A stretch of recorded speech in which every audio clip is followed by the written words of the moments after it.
ഓം ശ്രീ സായിരാം. ഭഗവാന്റെ പാതാരബിന്ദങ്ങളിൽ സാഷ്ടാംഗം നമസ്കരിച്ചുകൊണ്ട് എല്ലാവർക്കും അന്തർശൗചയജ്ഞത്തിലേക്ക് സ്വാഗതം. ഇന്ന് പറയുന്നത് ശ്രീമതി ഭദ്രയാണ്, മലപ്പുറം.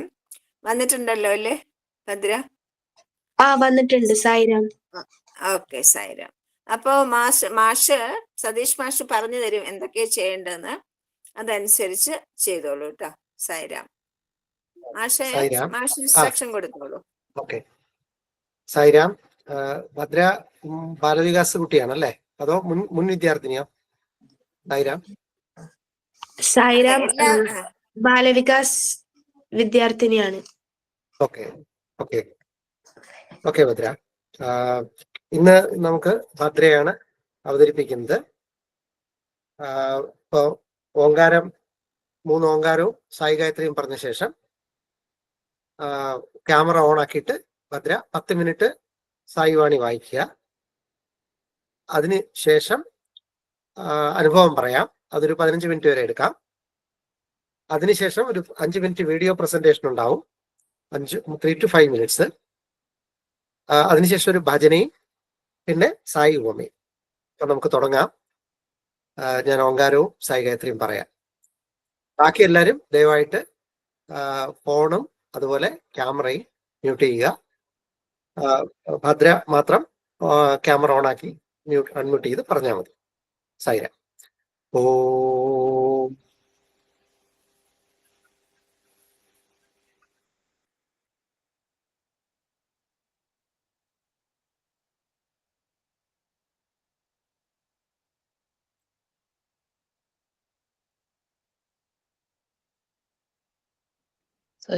ശബ്ദം കേൾക്കുന്നില്ലല്ലോ. സായീശ്വരായ വിദ്മഹേ സത്യദേവായ ധീമഹി തന്നഃ സർവ പ്രചോദയാത്. ഓം ശാന്തി ശാന്തി ശാന്തി. ഭദ്ര ക്യാമറ ഓൺ ആക്കിയിട്ട് വായിച്ചു തുടങ്ങിക്കോളൂ. സായിരാം. സായിരാം. അമൃതധാര ആദ്യത്തെ ചുവടുവയ്പ്. മനുഷ്യൻ സ്മരിക്കാൻ കരുത്തും വിസ്മരിക്കാൻ കഴിവും ഉള്ളവൻ. രണ്ടും നല്ല ഗുണങ്ങൾ തന്നെ. മറക്കാനുള്ള കഴിവ് മറ്റുള്ളവയേക്കാൾ പ്രാധാന്യം അർഹിക്കുന്നു. എന്തെന്നാൽ അങ്ങനെയല്ലായിരുന്നെങ്കിൽ കഴിഞ്ഞുപോയ സഹസ്രകോടി ജന്മങ്ങളിലുണ്ടായിരുന്ന എത്രയോ കോടിക്കണക്കിനുള്ള മാതാപിതാക്കളും ബന്ധുജനങ്ങളും മൃതിയടഞ്ഞതോർത്ത് മനുഷ്യൻ ദുഃഖിതനായി കഴിയേണ്ടി വരുമായിരുന്നു. മാത്രമോ താൻ അനുഭവിക്കേണ്ടി വന്നിട്ടുള്ള അധിക്ഷേപ വചസ്സുകളെയും യാതനകളെയും വീണ്ടും വീണ്ടും ഓർത്ത് വ്യാകുലപ്പെടുമായിരുന്നു. ഭാഗ്യമെന്നേ പറയേണ്ടു, മനുഷ്യൻ അതെല്ലാം മറക്കുന്നു. സുപ്രധാനങ്ങൾ എന്ന് കരുതുന്ന ചില്ലറ കാര്യങ്ങൾ മാത്രം ഓർമ്മിക്കുന്നു. അതായത് തന്റെ വിവാഹദിനം, വേണ്ടപ്പെട്ടവരുടെ പേരും വിവരവും ഇത്യാദികൾ. എന്നാൽ ഇതിനെല്ലാം ഉപരി മനുഷ്യൻ പിണഞ്ഞ അബദ്ധം തന്റെ ഇഹലോക ജീവിതത്തിൽ ഏറ്റവും പ്രാധാന്യമർഹിക്കുന്ന വളരെ ഗൗരവമുള്ളതുമായ ഒരു കാര്യം കൂടി മറന്നു എന്നുള്ളതാണ്. തന്റെ യഥാർത്ഥമായ പേരും താൻ ആരാണെന്നുള്ള കാര്യവും. അവയാണല്ലോ ആനന്ദവും മുക്തിയും നേടിയെടുക്കാൻ അത്യാവശ്യമായ കാര്യങ്ങൾ. താൻ ആരാണെന്നും എന്തിനായി ജനിച്ചുവെന്നും ഒരിക്കലും മറക്കാൻ പാടുള്ളതല്ല. ശ്രീ ശങ്കരാചാര്യർ പറഞ്ഞ പോലെ, നീ ആരാണ്, ഞാൻ ആരാണ്, ഞാൻ എവിടേക്ക് പോകുന്നു, ഞാൻ എവിടെ നിന്നു വന്നു, ഇക്കാണുന്നതിന്റെ എല്ലാം ഉദ്ദേശ്യവും സ്വഭാവവും എന്തൊക്കെയാണ്, ഇതിനെല്ലാം ആധാരമായ എന്തെങ്കിലും ഒന്നുണ്ടോ, എന്തെങ്കിലും ലക്ഷ്യമുണ്ടോ, ഇതിനെയെല്ലാം ആരാണ് നയിക്കുന്നത്? ഇത്തരം ചോദ്യങ്ങൾ മനുഷ്യ മനസ്സിൽ നിന്ന് മാറ്റിക്കളയാൻ സാധിക്കുന്നതല്ല. അവ വീണ്ടും വീണ്ടും വന്ന് അവനെ അലട്ടുന്നു. വിശേഷിച്ചും പ്രകൃതിയിൽ അത്ഭുതപൂർവമായ ഭംഗിയോ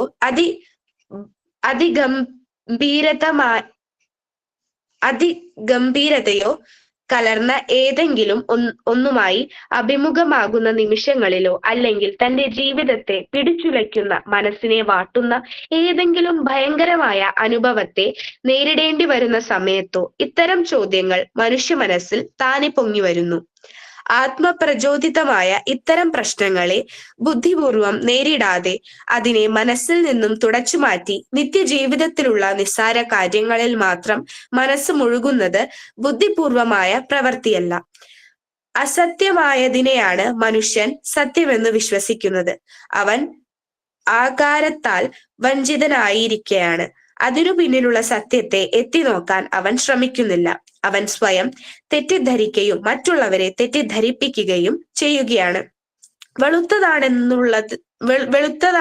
വെളുത്താണിരിക്കുന്നത് എന്ന ഏക കാരണത്താൽ ചുണ്ണാമ്പിനെ അവൻ വെണ്ണയെന്ന് കരുതുന്നു. എന്നാൽ ഗുണത്തിലും ഉപയോഗത്തിലും എത്രമാത്രം അന്തരമുള്ളതാണ് അവയുടെ വൈരുദ്ധ്യം. ശിശു വിരൽ കുടിച്ച് അതിൽ നിന്ന് ആനന്ദം അടയുന്നു. അതിൽ ഗുണമോ മാധുര്യമോ ഇതൊന്നുമില്ല എന്ന് നമുക്കറിയാം. എന്നാൽ ആ വിരൽ നാം മാറ്റിക്കളയുകയാണെങ്കിൽ കുഞ്ഞു കരയുകയായി. വിരലിൽ നിന്ന് ലഭിക്കുന്ന മാധുര്യം വെറും ശിശു സങ്കല്പിതം മാത്രം. അതേ തരത്തിൽ തന്നെയാണ് ലോകത്തിൽ നിന്ന് മനുഷ്യൻ അനുഭവിക്കുന്ന ആനന്ദവും.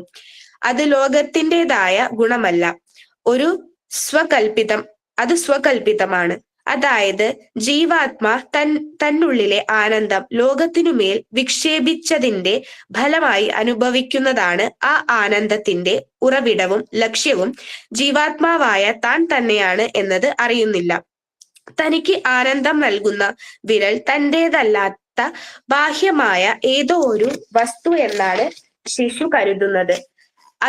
അതു തന്നിൽ തന്നെ ഉള്ളതാണ് എന്ന് അറിയുന്നില്ല എന്നതാണ് പരമാർത്ഥം. ഗുരു മുന്നറിയിപ്പ് തരികയും നമ്മെ ഉണർത്തുകയും ചെയ്യുന്നു. യാഥാർത്ഥ്യത്തെ പറ്റി നമ്മെ ബോധവാന്മാരാക്കുകയും അതിനെ പ്രാപിക്കുന്നതിനുള്ള പ്രോത്സാഹനം നൽകുകയും ചെയ്യുന്നു. നിങ്ങൾക്ക് അതിനുള്ള ആകാംക്ഷയും അതു കണ്ടുപിടിക്കാനുള്ള ആവേശവും അന്വേഷണ തൃഷ്ണയും ഇല്ലെങ്കിൽ ഗുരുവിന് നിങ്ങൾക്കു വേണ്ടി അധികമൊന്നും ചെയ്യാൻ സാധിക്കില്ല. വിശപ്പുള്ളവനെ മാത്രമേ ഊട്ടാൻ സാധിക്കുകയുള്ളൂ. വിശപ്പില്ലാത്തവന് ആഹാരം കൊടുത്താൽ അത് ഒരു ഉപദ്രവം എന്ന പോലെ അവൻ നിരസിക്കയേ ഉള്ളൂ. ഒരിടത്ത് ഒരു വലിയ പിശുക്കൻ ഉണ്ടായിരുന്നു. ഒരു കാര്യത്തിനു വേണ്ടിയും അയാൾ പണം ചിലവഴിച്ചിരുന്നില്ല. അയാളുടെ അച്ഛൻ മരിച്ചു. പൊതുജനങ്ങളുടെ അഭിപ്രായ പ്രകാരവും ശാസ്ത്രവിധി പ്രകാരവും തലവടിക്കണം. ക്ഷുരകൻ ഒരു വലിയ സംഖ്യയാണ് പ്രതിഫലമായി ആവശ്യപ്പെട്ടത്. അയാൾ തർക്കിച്ച് വല്ല വിധേനയും ക്ഷുരകന്റെ കൂലി 1 പൈസ എന്നാക്കി കുറച്ചു. എന്നാൽ ആ കൂലി പോലും അതേ വിധം കൊടുക്കാൻ നമ്മുടെ വിദ്വാന് മനസ്സിലായിരുന്നു. അതിലും ലാഭം ഉണ്ടാക്കാൻ അല്പം കൂടി തർക്കിച്ചു. ഒടുവിൽ 1 പൈസയ്ക്ക് 2 തല മുണ്ടനം ചെയ്യാമെന്ന് ക്ഷുരകനെ കൊണ്ട് സമ്മതിപ്പിച്ചു. ക്ഷുരകൻ വിചാരിച്ചത് മരിച്ച ആളിന് 1 മകനേ ഉള്ളൂ എന്നാണ്. അതുകൊണ്ട് തന്നെ ഒരാളുടെ തല വടിച്ചാൽ മതിയല്ലോ. ആ പിശുക്കൻ തന്റെ തല മൊട്ടയടിച്ച ശേഷം ഭാര്യയെ വിളിച്ചു. ക്ഷുരകനു പൈസ വേണമെങ്കിൽ ഭാര്യയുടെ തലയും കൂടെ മൊട്ടയടിക്കണം എന്നതായിരുന്നു അയാളുടെ ആവശ്യം. പിശുക്കന്മാരായ ചില വിഡ്ഢികളെ ഇത്രമാത്രം അധപ്പതിപ്പിക്കാനുള്ള ശക്തിയുണ്ട് ധനത്തിന്. ഓരോ സംഗതിയിലും നാം നിസ്സംഗത്വം പരിശീലിക്കണം. അപ്രകാരം ചെയ്തില്ലെങ്കിൽ അത്യാഗ്രഹവും ലുബ്ധും മനുഷ്യ സ്വഭാവത്തിലെ മൃദുല വശങ്ങളെ നശിപ്പിക്കും. യഥാർത്ഥമായ മനുഷ്യ പ്രകൃതം ദൈവിക ചൈതന്യം തുളുമ്പുന്നതാണ്. എന്തെന്നാൽ ദൈവിക സത്തയാണ് മനുഷ്യൻ എന്നുള്ള നാമത്തിലും രൂപത്തിലും കാണപ്പെടുന്നത്. അത് സാക്ഷാത്കരിക്കപ്പെടണമെങ്കിൽ അവൻ സാധന ചതുഷ്ടയം പരിശീലിച്ച് അതിന്റെ പരമകോടിയിലെത്തണം. നിത്യാനിത്യ വിവേകം. നശ്വരമായതേത് അനശ്വരമായതേത് എന്നതിന്റെ വിവേകം, അതായത് ഈ ലോകവും പ്രപഞ്ചവും തന്നെയും സദാ മാറി മറയുന്നതാണ്. നിത്യത എന്ന ഗുണം പ്രപഞ്ചത്തിനില്ല. വ്യത്യാസമില്ലാത്തതും സ്ഥിരമായതും ബ്രഹ്മം ഒന്നു മാത്രമാണെന്ന് ഉള്ള ജ്ഞാനം. ഇഹാമൂർത്ത ഫലഭോഗ വിരാഗം. ഈ ലോകത്തിലും പരലോകത്തിലും ചേക്കാനിടയുള്ള സകലവിധ സുഖസന്തോഷങ്ങളും നിസ്സാരവും ക്ഷണഭങ്കുരങ്ങളും ശാശ്വതമല്ലാത്തതും ദുഃഖ പര്യവസായിയായവയും ആണെന്നുള്ള ബോധം. അപ്പോൾ അവയോടുണ്ടാകുന്ന നിസ്സംഗത, വൈരാഗ്യം. ശമതമാദി ഷഡ്ഗ സമ്പത്തി 6 തരം നിധികൾ അഥവാ വിശേഷ ഗുണങ്ങൾ സ്വായത്തമാക്കുക. ശമം അഥവാ ശാന്തത, ജ്ഞാനേന്ദ്രിയങ്ങളുടെ പ്രവർത്തനങ്ങളെ വിഷയങ്ങളിൽ നിന്ന് പിൻവലിച്ച് നിയന്ത്രിച്ച് ശാന്തമായി ബ്രഹ്മവിചാരം ചെയ്യുക. ദമം, ജ്ഞാനേന്ദ്രിയങ്ങളെയും കർമ്മേന്ദ്രിയങ്ങളെയും പ്രവർത്തന വിമുഖമാക്കി നിയന്ത്രണാതീതമാക്കുക. ഉപരതി, എല്ലാ തരത്തിലുള്ള ലൗകിക പ്രവർത്തനങ്ങളിൽ നിന്നും പിൻവലിഞ്ഞ് മറ്റ് ബന്ധങ്ങളും ഉപേക്ഷിക്കുക. തിതിക്ഷ, ദ്വന്ദ്വാവസ്ഥകളിലും ഭേദഭാവമില്ലാതെ സന്തോഷത്തിലും സന്താപത്തിലും ചൂടിലും തണുപ്പിലും സ്നേഹത്തിലും ദ്വേഷത്തിലും സമചിത്തതയോടെ പ്രവർത്തിക്കുക. ശ്രദ്ധ, ഗുരുവിലും ഗുരുവാക്യത്തിലും പരിപൂർണമായും വിശ്വസിക്കുക. സമാധാനം അഥവാ സമ്പൂർണമായ ഏകാഗ്രത, യാതൊന്നിനാലും ഏകാഗ്രതയ്ക്ക് ഭംഗം വരാത്ത തരത്തിൽ വിചാരങ്ങളെ അടക്കി മുൻ പ്രസ്താവിച്ച ഗുണങ്ങളുടെ ശക്തിയാൽ ഗുരുവാക്യത്തിൽ ശ്രദ്ധ ചെലുത്തി ബ്രഹ്മ ധ്യാന നിരതനായിരിക്കുക എന്ന അവസ്ഥ. ഇവ 6 ഷഡ്ഗസമ്പതി. മുമുക്ഷുത്വം, മുക്തി ലഭിക്കണം എന്നുള്ള അത്യുത്കടമായ അഭിവാജ്യ. ദേഹസംബന്ധമായ സകല ബന്ധങ്ങളും ദൂരെ വലിച്ചെറിഞ്ഞ് അജ്ഞാനത്തെ വിഗ്രഹിച്ച് ആത്മജ്ഞാനമടിഞ്ഞ് ബന്ധവിമുക്തനാകണമെന്ന ഏറ്റവും ശക്തമായ ആകാംക്ഷയാണ് ഇത്. പശുവിന്റെ ശരീരത്തിൽ പാൽ ഉൽപ്പാദിപ്പിക്കുന്ന അവയവം വേറെയാണെങ്കിലും പാൽ ലഭിക്കണമെങ്കിൽ 4 മുലക്കണ്ണുകളിൽ പിടിച്ച് കറക്കണം. അതുപോലെ തന്നെയാണ് ഈ 4 സാധനകളും ശരിയായി അനുഷ്ഠിച്ചു കഴിഞ്ഞാൽ മാത്രമേ ജ്ഞാനം സിദ്ധിക്കുകയുള്ളൂ. സായിരാം. സായിരാം, നന്നായി. ഇനി അനുഭവങ്ങൾ പങ്കുവയ്ക്കാം. ഭദ്രയുടെ അനുഭവങ്ങൾ പങ്കുവയ്ക്കാം. 15 മിനിറ്റ് കൂടുതൽ എടുക്കരുത്. ഓക്കെ, സായിരാം. 10 മിനിറ്റ് എടുക്കണ്ടോ? ഓം ശ്രീ സായിരാം. എല്ലാവർക്കും എൻ്റെ വിനീതമായ നമസ്കാരം. ഞാൻ ഭദ്ര, മലപ്പുറം ജില്ലയിലെ തേഞ്ഞിപ്പലത്ത് താമസിക്കുന്നു. Saint Paul's English medium higher secondary സ്കൂളിലെ 10ാം ക്ലാസ് വിദ്യാർത്ഥിനിയാണ്. അരിയല്ലൂർ സമിതിയിലെ ബാലവികാസ് അംഗമാണ്. എന്റെ ബാലവികാസ് ഗുരു ശ്രീമതി പത്മ കെ കുട്ടിയാണ്. ഞാൻ 1ാം ക്ലാസ്സിൽ പഠിക്കുമ്പോൾ തന്നെ ചേച്ചി ലക്ഷ്മിയോടൊപ്പം ബാലവികാസിൽ പോകുമായിരുന്നു. ചേച്ചി ചൊല്ലുന്ന ഭജനകൾ എനിക്കിഷ്ടമായിരുന്നു. ബാലവികാസിൽ എനിക്കറിയാവുന്ന വിധത്തിൽ ഭജനകൾ ഞാൻ ചൊല്ലിയിരുന്നു. ബാലവികാസ് ക്ലാസ്സിൽ പറയുന്ന ഭഗവാന്റെ കഥകളും പുട്ടപർത്തിയിലെ വിശേഷങ്ങളുമെല്ലാം എന്റെ മനസ്സിൽ പതിഞ്ഞു. ആഴ്ചതോറും നടന്നു വരുന്ന ബാലവികാസ് ക്ലാസുകളിൽ ഞാൻ സ്ഥിരമായി പങ്കെടുത്തു. ശ്രീമദ് ഭഗവത്ഗീതയുടെ പശ്ചാത്തലവും ഭഗവത്ഗീതയിലെ പ്രധാന തത്വങ്ങളും ചെറിയ കുട്ടികളായ ഞങ്ങൾക്ക് മനസ്സിലാകും വിധം സരളമായി എന്റെ അമ്മായി ബാലവികാസ് ഗുരു പറഞ്ഞു തന്നു. ഭഗവത്ഗീതയിലെ ചില ശ്ലോകങ്ങളും പടിപടിയായി ഞങ്ങളെ പഠിപ്പിച്ചു. അതിനോടൊപ്പം തന്നെ നാം ജീവിതത്തിൽ അനുഷ്ഠിക്കേണ്ട ആചാരങ്ങളെ കുറിച്ചും ചെറിയ ചെറിയ ശ്ലോകങ്ങളിലൂടെ പറഞ്ഞു തന്നു. കരാഗ്രേ വസതേ ലക്ഷ്മി, കരമധ്യേ സരസ്വതി, കരമൂലേ സ്ഥിതാ ഗൗരി, പ്രഭാതേ കരദർശനം തുടങ്ങിയ ശ്ലോകങ്ങൾ ജീവിതത്തിൽ ഞാൻ ഇന്നും അനുഷ്ഠിക്കുന്നു. ഇതിനെല്ലാം പ്രേരകമായത് ബാലവികാസ് ക്ലാസുകളാണ്.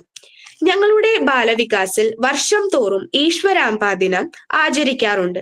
പല പല കലാപരിപാടികളും സാഹിത്യ മത്സരങ്ങളും കായിക മത്സരങ്ങളും എല്ലാം സംഘടിപ്പിക്കും.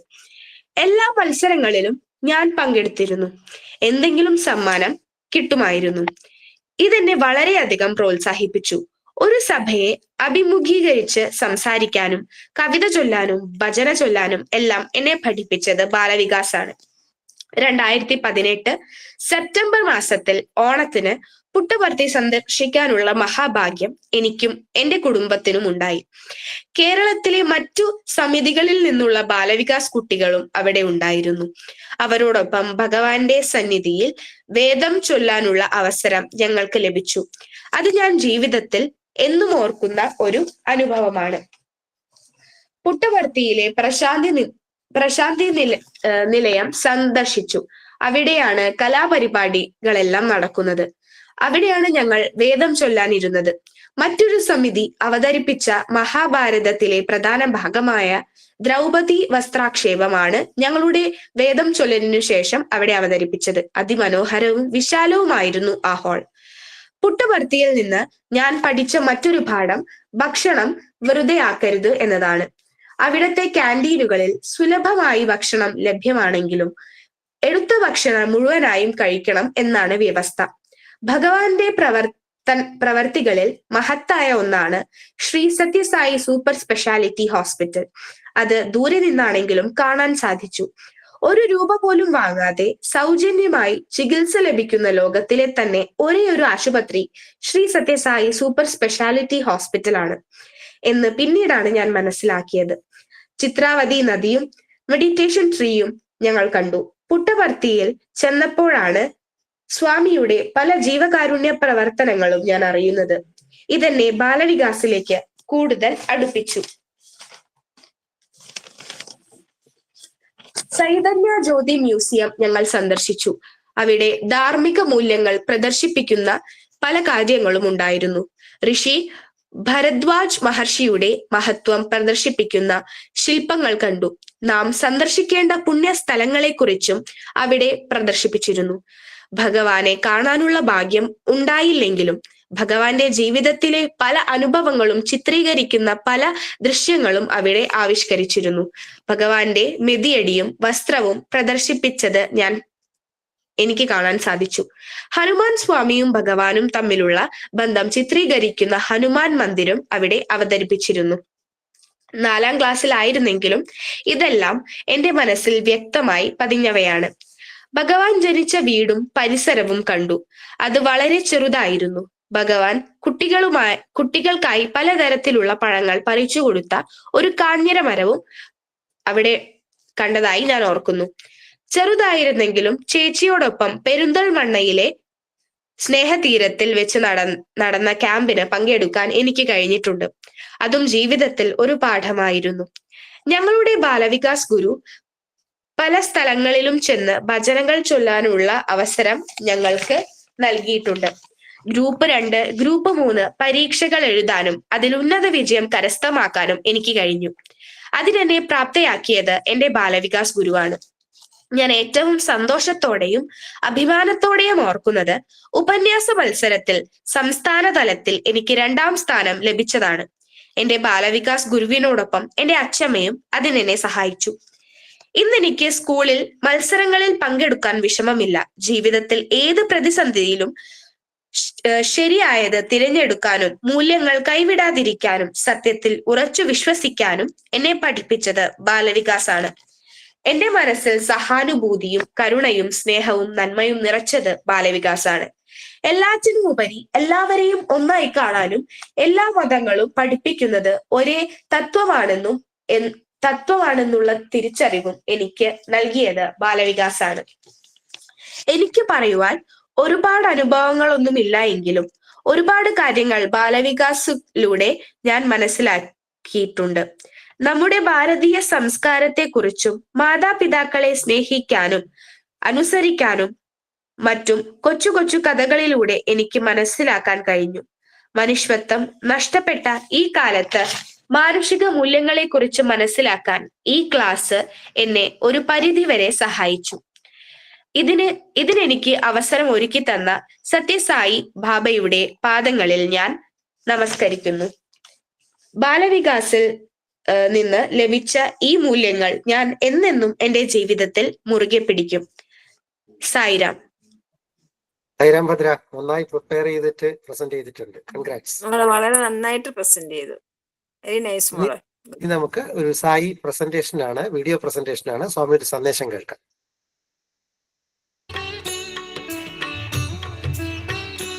దానికోసమనే గురుర్ బ్రహ్మ గురుర్ విష్ణు గురుర్ దేవో మహేశ్వరః. Therefore it is said, Guru is Brahma, దైవమే Vishnu and నిజమైన గురువు. and God is the true Guru. కనుక So, మీరు పవిత్రమైనటువంటి భావం చేత with sacred thoughts, దైవాన్ని మీ హృదయం నుండి ఉన్నట్టుగా విశ్వసించి have faith that God is in your heart. సర్వము నాకు గురువు భగవంతుడే, God is my Guru. నిజమైనటువంటి వారు ఈ జగత్తులో ఎవరు లేరు, There's no other Guru. అందరికీ here. గురువు ఒక్కడే. There's only one Guru to ఒక్కొక్క everyone. వ్యక్తికి ఒక గురువు అని ఈ లోకంలో ఉండవచ్చును, Each one may call కానీ in his own అందరికీ way. గురువు అయినటువంటి వాడు దైవం ఒక్కడే. But the Guru of అన్ని Gurus is దేశంలో God. వారు కూడా దైవం ఒక్కడే. There's only one Guru to all people of all కానీ countries. ఆ దైవాన్ని అనేక పేర్లతో పిలవచ్చును, But we may call in different names. కానీ పేర్లు వేరు రూపములు వేరు కావచ్చును, Names and forms are కానీ different. దైవం ఒక్కడే. But God is దైవం one. ఒక్కడే. God is one. Sai Ram Sai Ram Bhadra, ഇനി ഒരു ഭജനയുടെ സമയമാണ്. ഭജന പാടിക്കോളൂ. സായിരാം. രാമനാമ താരകം സദാ ഭജോരേ, രാമനാമ താരകം സദാ ഭജോരേ, സദാ ഭജോരേ, സദാ ജപോരേ, സദാ ഭജോരേ, സദാ ജപോരേ, രാമനാമ താരകം സദാ ഭജോരേ. രാമ രാമ രാമ ജയ കല്യാണ രാമ, രാമ രാമ രാമ ജയ കല്യാണ രാമ, രാമ രാമ രാമ ജയ കോദണ്ഡ രാമ, രാമ രാമ രാമ ജയ കോദണ്ഡ രാമ, രാമ രാമ രാമ ജയ പട്ടാഭിരാമ, രാമ രാമ രാമ ജയ പട്ടാഭിരാമ, രാമനാമ താരകം സദാ ഭജോരേ, രാമനാമ താരകം സദാ ഭജോരേ, സദാ ഭജോരേ, സദാ ജപോരേ, രാമനാമ താരകം സദാ ഭജോരേ. രാമ രാമ രാമ ജയ കല്യാണ രാമ, രാമ രാമ രാമ ജയ കോദണ്ഡ രാമ, രാമ രാമ രാമ ജയ പട്ടാഭിരാമ, രാമ രാമ രാമ ജയ പട്ടാഭിരാമ, രാമനാമ താരകം സദാ ഭജോരേ, രാമനാമ താരകം സദാ ഭജോരേ. സായിരാം. സായിരാം. നല്ല ഭജനയായിരുന്നു. സായിരാം. മനോഹരമായി മോളെ. ഇനി സായി ഉപമ നാളെ വായിക്കുന്നത് വിജിത MM, മലപ്പുറം തന്നെയാണ്. സായി ഉപമ. ജനന മരണ ചക്രത്തിൽ നിന്നും മുക്തി നേടുന്നതിനായി മനുഷ്യൻ ഈശ്വരന്റെ ഉപകരണങ്ങൾ ആകണം. അഹംബുദ്ധിയാൽ ബന്ധിതനായി ജനിച്ച അയാൾ സ്വയം സ്വാതന്ത്ര്യം നേടണം. പ്രാപഞ്ചിക ആധാരമായ ഈശ്വരന്റെ ഒരു ഭാഗമായാൽ മാത്രമേ ഇത് നേടുവാനാകൂ. ഭൂമിക്കടിയിൽ കിടക്കുന്ന ഒരു വലിയ നിധികുംഭത്തിന്റെ മുകളിൽ ഒരു ചെറിയ കുടില് കെട്ടി അതിൽ താമസിക്കുന്ന പരമദരിദ്രനായ ഒരുവനെ പോലെ തൻ്റെ അന്തരംഗത്തിലെ ആനന്ദത്തിന്റെ ഉറവയെപ്പറ്റി ബോധവാനാകാതെ മനുഷ്യൻ കഷ്ടതകൾ അനുഭവിക്കുന്നു. ആ നിധി പേടകത്തിന്റെ താക്കോൽ നിങ്ങൾക്ക് നൽകുവാനാണ് ഞാൻ വന്നത്. ആനന്ദത്തിന്റെ ഉറവയെ എങ്ങനെ തട്ടി ഉണർത്തണമെന്ന് മറന്നുപോയ നിങ്ങളെ അത് ഓർമ്മിപ്പിക്കുവാനാണ് ഞാൻ വന്നത്. സ്വയം രക്ഷപ്പെടുവാനുള്ള ഈ അവസരം നിങ്ങൾ നഷ്ടപ്പെടുത്തിയാൽ അത് നിങ്ങളുടെ വിധിയാണെന്നേ എനിക്ക് പറയാനാവൂ. ജയ് സായിരാം. സായിരാം.